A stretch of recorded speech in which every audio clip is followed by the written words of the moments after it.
Hello everyone. Good morning, Professor Alatas. This is Farid, and my question is: can globalization and decolonization really go together, or they working on different direction?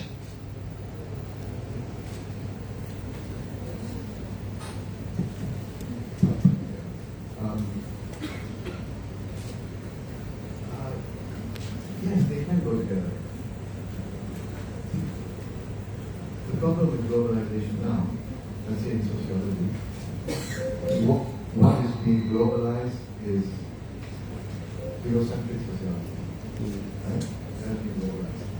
But at the same time, since independence, let's say talk about Asia and Africa, those Latin American countries achieved independence in the 19th century. But in Asia and Africa, most countries achieved independence in the 1940s, 1950s. And then the famous Bandung Conference organized by President Sukarno in 1955. Since those days, in the universities in Asia and Africa, we've been talking about decolonizing knowledge in social sciences and humanities. Now, during the last 70, 80 years or so, slowly the idea of decolonizing knowledge has been spreading throughout the world. It's a lot more prominent today than when I was your age, when I was a student. Right? We didn't talk much about it. But now it is being discussed all the time, everywhere, in almost all the countries, at least some universities in all countries. So it is also globalizing. So both are globalizing, Eurocentric sociology as well as decolonization of knowledge. So the issue is not globalization, the issue is the competition between the two orientations, Eurocentrism and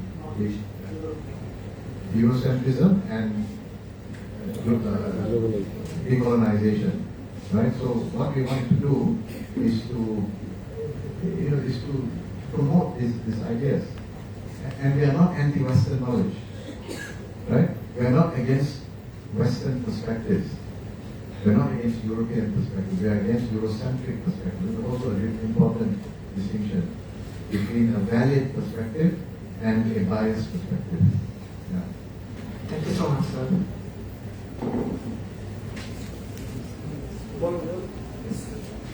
Assalamualaikum, sir. I'm Iktida from the Department of Sociology.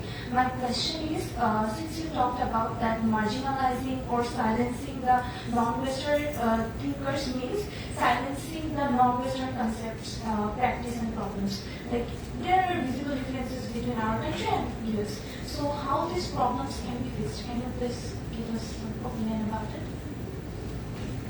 How do you fix the silencing? Sir, as you say, like, since we are the non-Western thinkers, in the earlier times the non-Western thinkers were marginalized or being silenced for, and since they were silenced, so the concept that they were working on were silenced as well. So if we consider our country and US, like, there are some visible differences as well. Like, how these problems can be fixed? Can you please tell us about it? Which problem?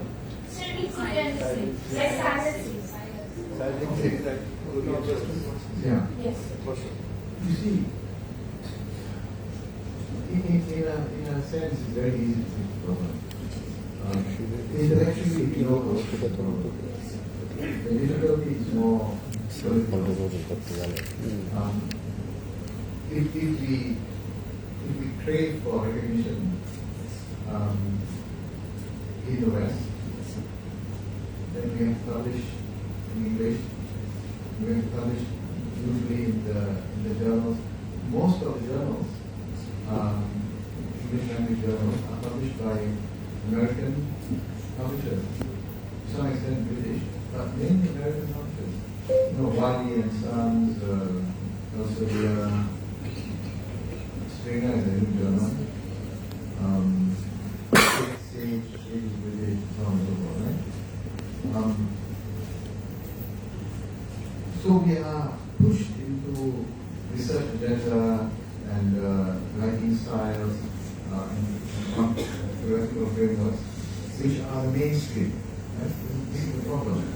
Now, can our universities in our own countries insist that we do that? This is also the problem. My university, National University of Singapore, to be promoted must publish in the top university classes in America. So this is the problem. If I write excellent material, if I write an excellent book in Malay language and publish it in a Malaysian university press, it will not come. This is the problem.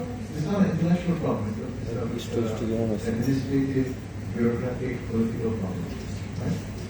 If it was up to me, I was the Minister of Education, I would say we don't care whether you publish in Bengali or Malay or any language.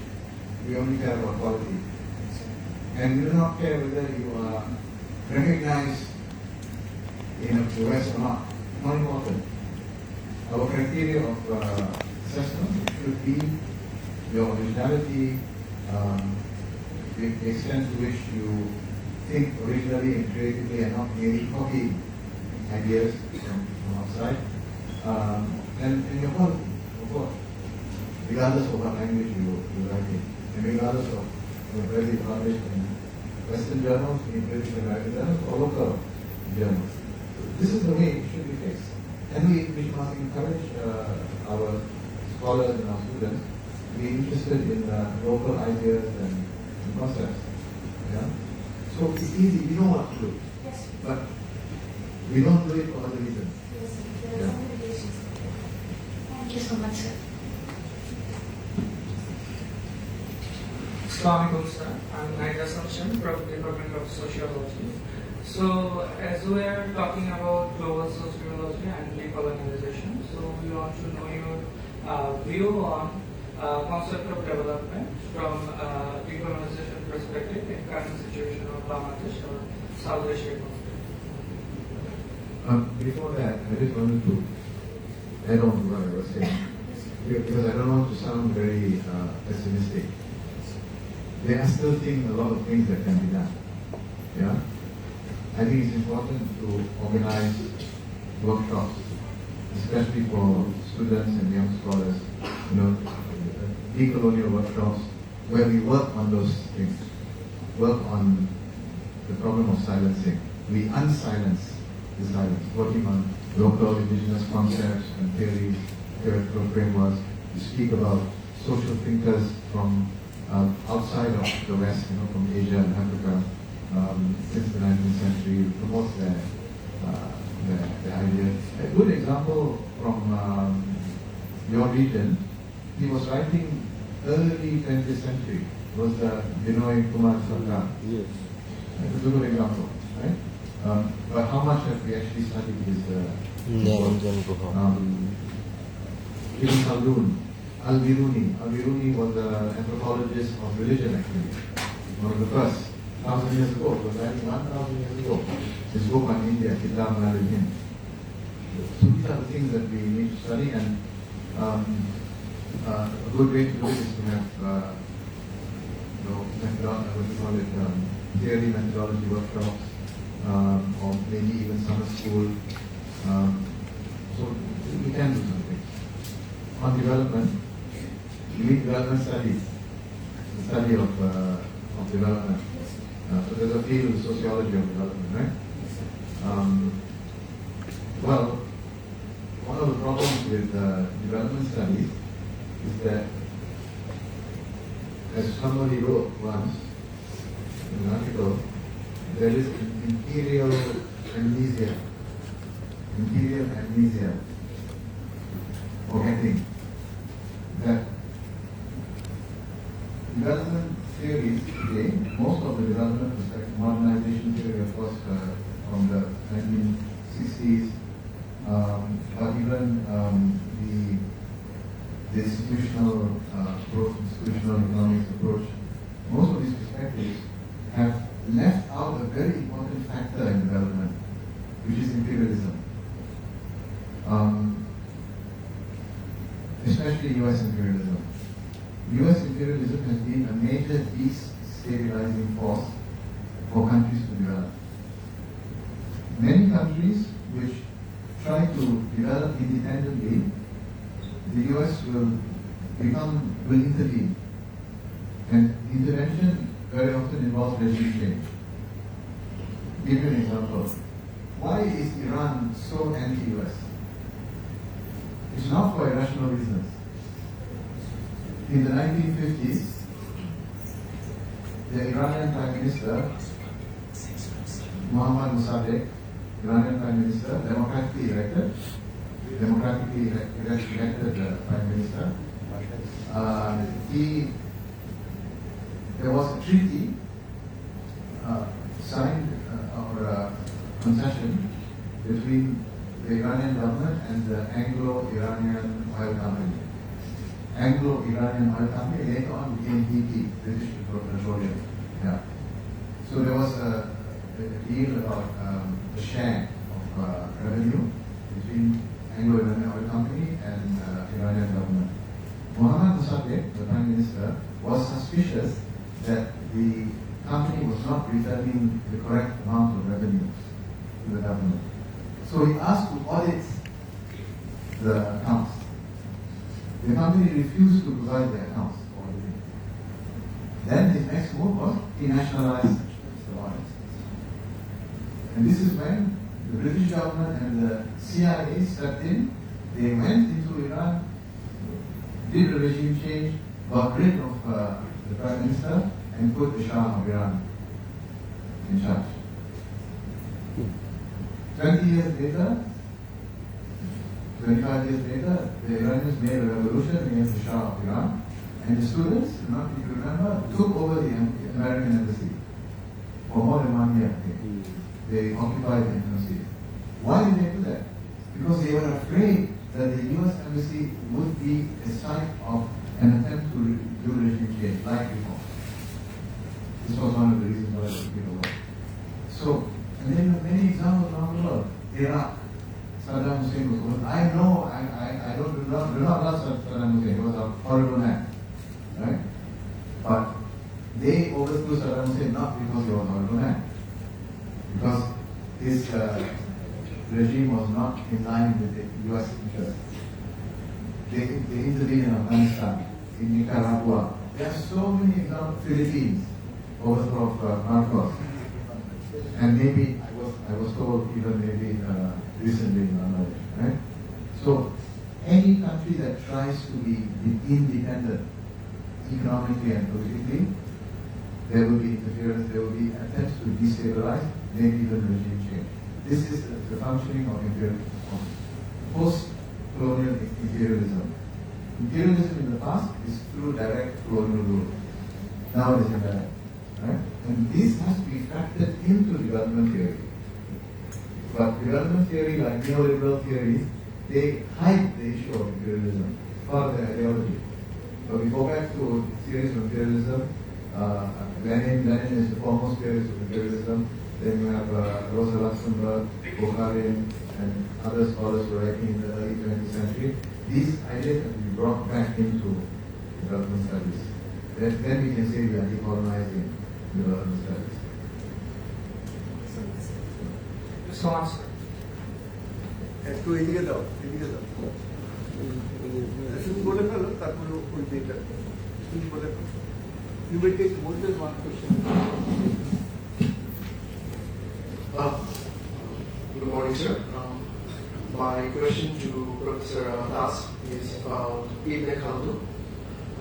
As you've already focused much of your academic focus on Ibn Khaldun, some of the ideas from his writings are rather contradictory to our modern practices of sociology. So what would be your advice to unlearning some of the things that we know as modern sociological students, and how we can reconcile the ideas of Ibn Khaldun with the current sociological environment? Another question that you can take both together. ওখানে দাও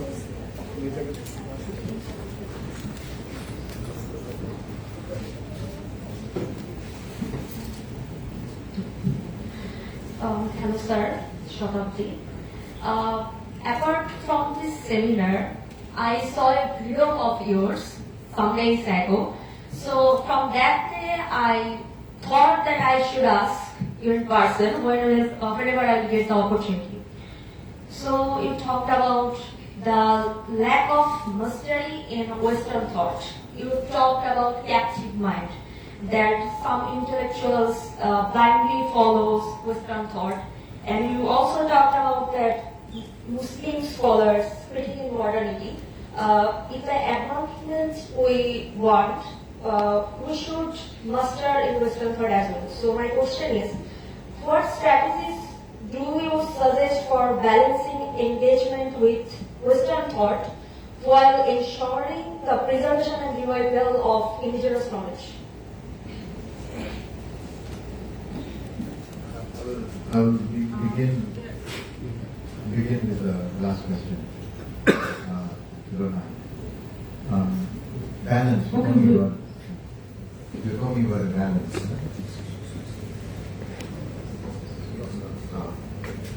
You're asking about balance between our attention to Western thought and our own intellectual traditions. The balance for me is not between Western and non-Western.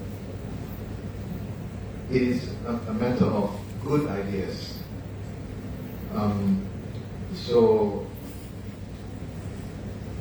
the attention you pay to Western thought and what attention you pay to your own intellectual tradition, whether it is a Bengali tradition or Islamic or whatever, doesn't matter. It depends on what you are studying.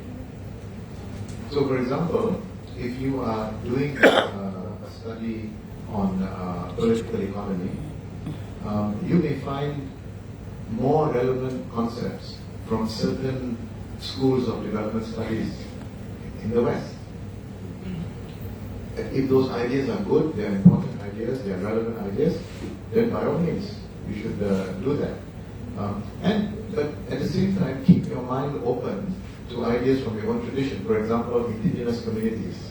Indigenous communities have ideas about sustainable development, for example. Right? Don't worry about the balance. Be guided by what is relevant. But in some cases, you may find more relevance from your own intellectual tradition. But don't forget that Western social science has been developing for 200 years. Sociology has been developing for 200 years. They have created many theoretical frameworks and concepts that are very brilliant and important, and concepts that we cannot do away with. You will all agree, ideology is an important concept, right? Ideology refers to ideas that distort reality and promote the interests of a group that espouses those ideas. As a concept, it does not exist in non-Western traditions. It comes from Europe. Developed in the 18th century, 19th century, primarily by Marx and then later on by Karl Mannheim and some other scholars. So it's really a Western concept, but very relevant because we have ideologies in non-Western societies. Salafism is an ideology. The ideology, the thinking behind the formation of the Islamic Republic of Iran, it's an ideology, right? So there are ideologies in non-Western societies, but the concept is a Western concept, very relevant. So don't think about balance. Think about what is relevant. But your question about balance is valid when it comes to teaching. When we teach, there should be a balance. For example, if you teach sociological theory, don't throw out Western theories because they are important. But teach them in a non-Eurocentric way. So teach Marx. But when you teach Marx, pay more attention to what Marx said about non-Western societies. Like if you pick up a textbook on social theory, the chapter on Marx would not talk much about India or Algeria It will not talk much about colonialism. Although Marx did talk about colonialism. There's a whole one volume of correspondence between Marx and Engels on colonialism. But textbook will not discuss it.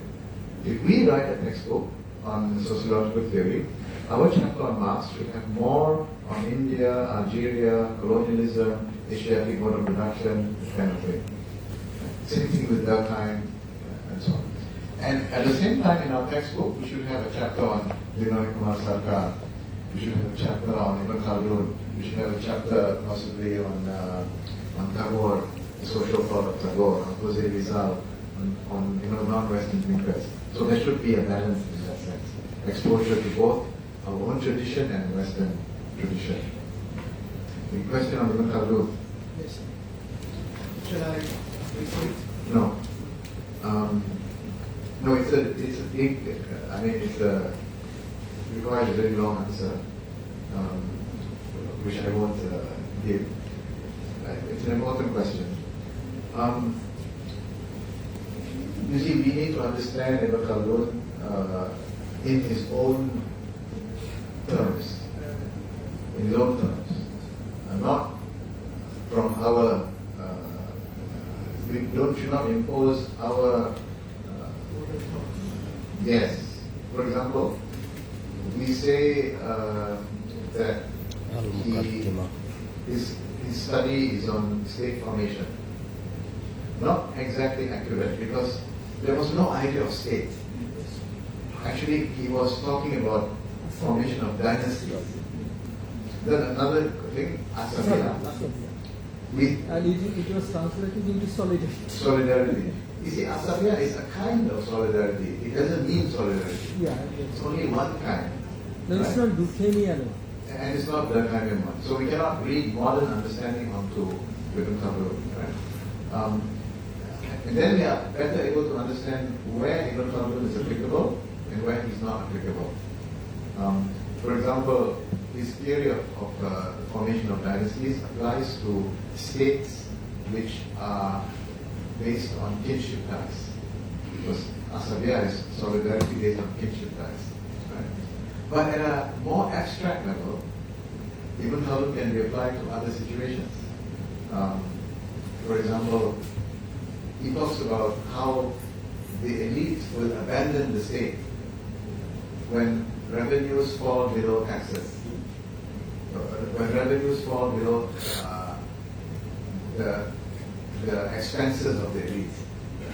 So taxes fall, therefore state revenue falls, but elite expenses increase. That's when the elite abandon the state. This is the new theory when empire falls. Economic The new theory. Okay. So then one has to look at Ibn Khaldun and maybe somehow combine with the new theories when empires fall. You get my point. Then methodologically, Ibn Khaldun is very interesting. Because methodologically speaking, he uses combination of deduction and induction as well as rhetoric and even poetics. That means, he's using scientific method, induction and deduction. He's also using rhetoric, the art of persuasion, balagha, khitaba, and he uses poetics. For example, in the Muqaddimah, you find a lot of poetry. So he's appealing to imagination. It's a very important lesson for us. Can you do sociology? The issue is this: can we do sociology through literature, through novels, through poetry?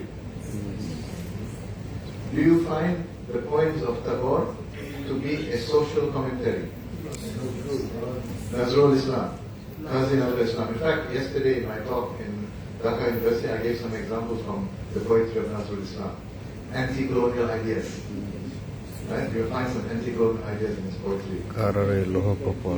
Religious extremism. Anti-nationalism also. Yeah. Yes. Tagore's, I used to teach in my social theory class, The Home and the World. There's a novel called The Home and the World.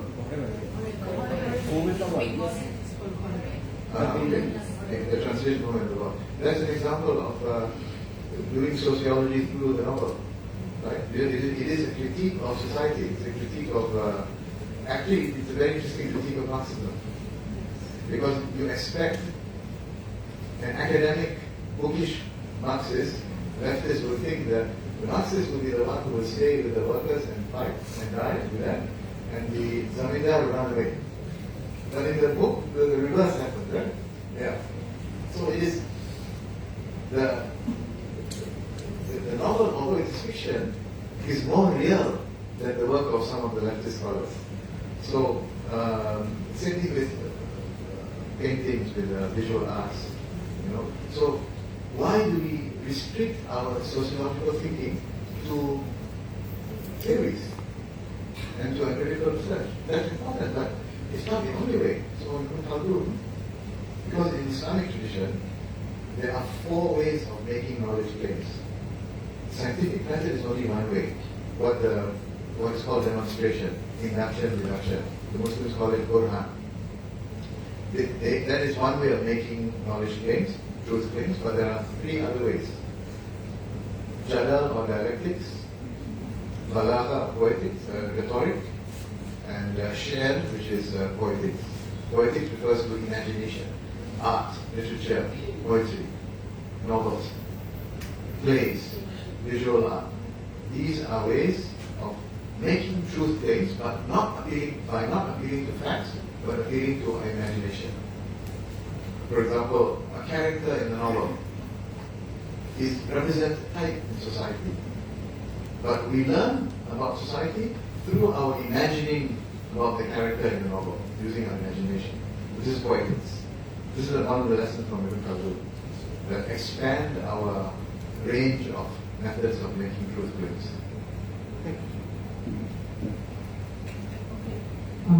Okay, we will have another question from the student, and then we will come to our faculties. Yes. To her, give it to her. Please raise your hand. एमनी बोलो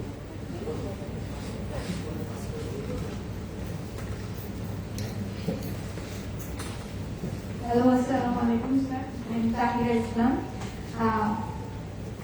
I was aware of this decolonialization of knowledge from the beginning of my university life, but I have tried to maintain decolonialism in my studies, but every time I feel miserably and I have become very clueless.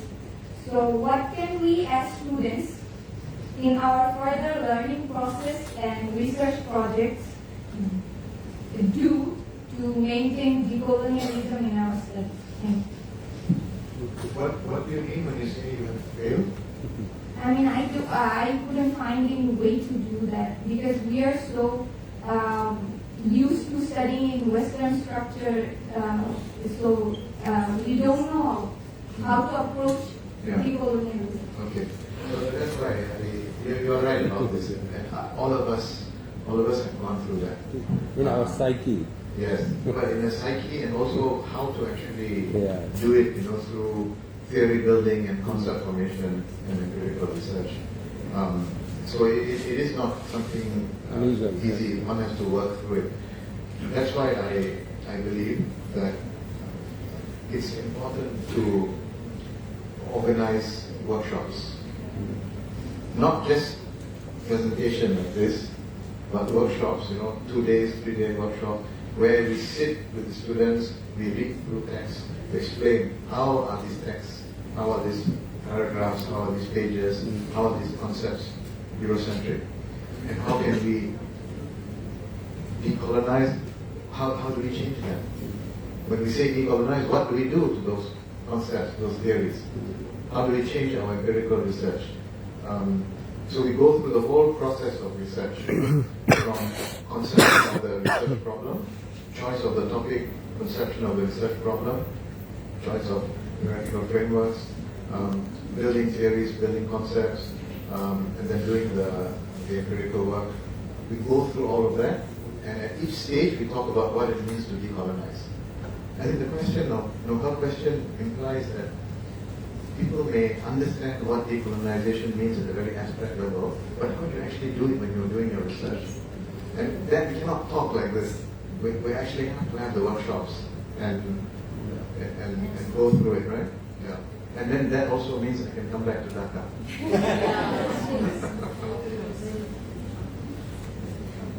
You get what I'm saying? Okay, now we will have the last question from one of our faculties, please. Okay. Hello, sir. The last question. No, our the time target. Hello, sir.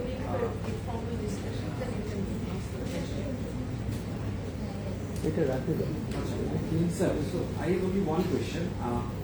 So when we are talking about decolonization, so the way we are talking, so it's more at the level of epistemology, right? The way to decolonize knowledge, how to look into knowledge. But the way, if we look into the Western side or European and come back to our side, South Asia, Indian subcontinent, all of these places, so the way of being is completely different, right? So isn't the difference more at the ontological level rather than, so if we talk about the epistemological level, can it even capture this completely? Because it's more about the ontology, right? The differences. So the ontological level will determine what kinds of theories you construct, what kinds of theories you build. That's determined by the ontological, not only by the ontological level, but also, I mean, for example, if you are Marxist theory of society, it's based on a certain concept of human nature, what he calls species being. And according to Marx,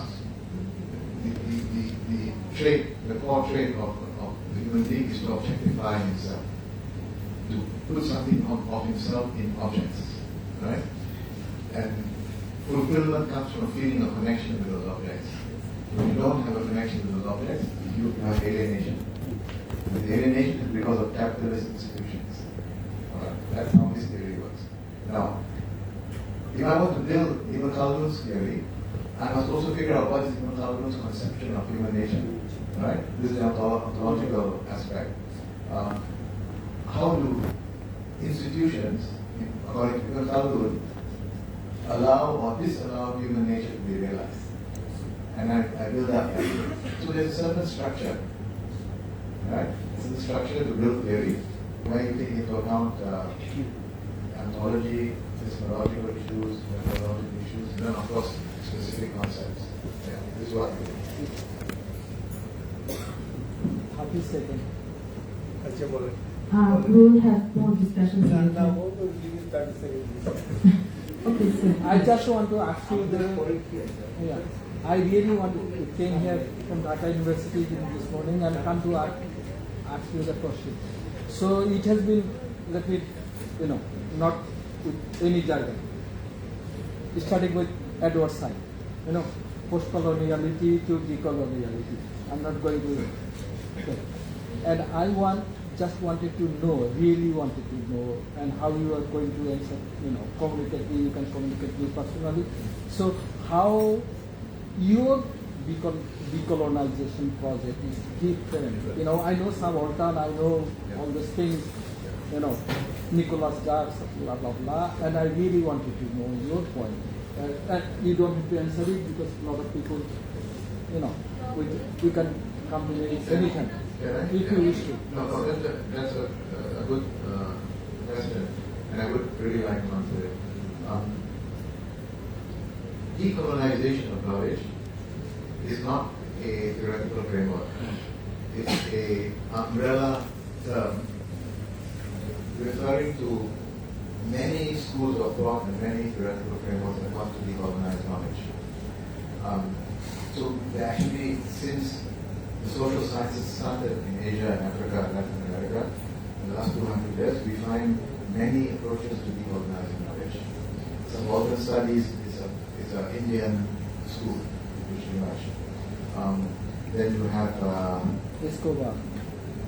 you have Arturo Escobar, you have the, okay, first of all, before that, you've got post-colonialism, post-colonial theory, which they say, is rooted in Edward Syed and Homi Bhabha and Gayatri Spivak.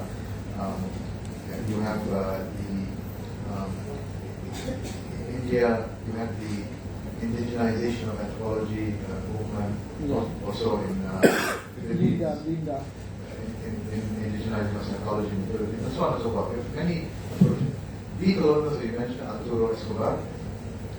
Decolonial thought is one of the various approaches. Decolonial thought is one example of a school of thought that wants to decolonize knowledge. This is rooted in Latin America, associated with people like Hannibal Quijano, Enrique Dussel, Walter Mignolo. You may have heard of Walter Mignolo. Okay, go ahead. That's right.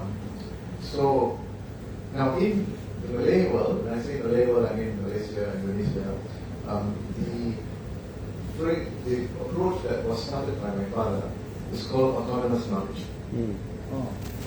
Right? Our approach is autonomous knowledge, and maybe the most well-known work in that perspective is my father's book, The Myth of the Lazy Native. So it was your father is that's what you were following, or you made some extent. No, I made my own contribution to it, which are difficult to explain now. Yeah, but I've written about it, and I can send you some articles about it. But I just want to say this: according to our approach, autonomous knowledge, and this is how we are very different from post-colonial theory and decolonial thought and so on. We say that Eurocentrism is only one of our problems. That our task is not only to decolonize, it is to achieve autonomy from not only Eurocentrism but other hegemonic organizations. For example, in many countries, it's not only Eurocentrism, there's androcentrism, male bias. It affects knowledge creation. There is ethno-nationalism. You see how Hindutva ideology is affecting knowledge creation. They are rewriting textbooks. Yes, the history, removal history. Exactly. In Pakistan, K.K. Aziz wrote a very interesting book years ago, I think 20, 30 years ago, on the murder of history, of how Muslim ideology, Islamic ideology is distorting the history of Pakistan, distorting the role of Hindus, for example. So we have problems like this. In Malaysia, we also have kind of ethno-Malay, ethno-nationalist. If you never mind, can you just give me a hint? How do you distinguish yourself with Edward Syed? There are some similarities. Edward Syed is, we are, first, okay, differences with Edward Syed. Edward Syed did critique of Euro-Orientalism, but did not discuss much about creating new knowledge about reconstruction and construction. In fact, he didn't do much of that. Much about. Yeah, I mean, he knew the importance of it, but he didn't do that, right? The other thing is, Edward Syed, the problem for Edward Syed begins in the 19th century. Right? For us, we go back to the beginnings of colonialism, 16th century. Right? Got it. Yeah, and Edward Syed is rooted more in literature and the arts, whereas we, for autonomous knowledge, we are more following social science, political economy. And so there are Excellent. several differences. But I just want to conclude by saying that there are many hegemonic orientations apart from Eurocentrism. or Orientalism. That's a big difference with Edward Syed also. Androcentrism, ethno-nationalism, traditionalism, sectarianism. In Malaysia, for example, we have a problem of anti-Shiite hate speech. And even in countries where there's no anti-Shiite hate speech, but basic distrust of Shiism means that the Shiite intellectual tradition is not part of our knowledge creation. But if you want to decolonize sociology, you have to include Ali Shariat, which is a very important figure. So you have to go beyond the Sunni-Shia divide. There's also a big difference. Yeah. So today, if we get rid of Eurocentrism, we still have problems with ethno-nationalism, with Anglo-centrism, with sectarianism. We still have problems. So our problem is to have autonomy in all these hegemonic organizations. Excellent, thank you.